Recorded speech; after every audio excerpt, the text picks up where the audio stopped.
When you're keeping track of your macros, I highly suggest you start reading food labels.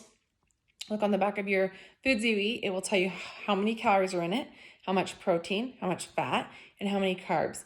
When you look at the food label, it'll tell you what the serving size is.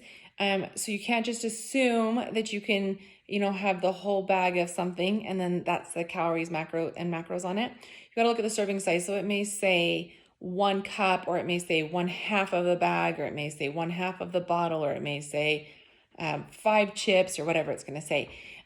So then if it says 5 chips out of a bag, you know that you would take the 5 chips, and then that's the macros for those 5 chips. If you have 10 chips, you would double the macros. But really get used to reading food labels. If you just eat and put something into your FitnessPal, you may get to the end of the day and realize that you're way over on carbs and fat and way under on your proteins, as most women are. Most women really have to try hard to hit their proteins, and most women need a protein supplement, like a protein powder to supplement protein. And that doesn't mean you have to, but most women really struggle to hit their protein goal without that.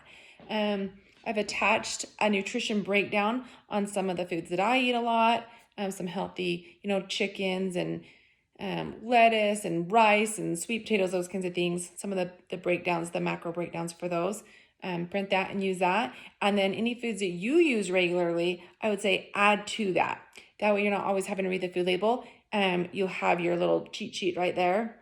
Also, the more you read food labels, the more you'll memorize what's in them.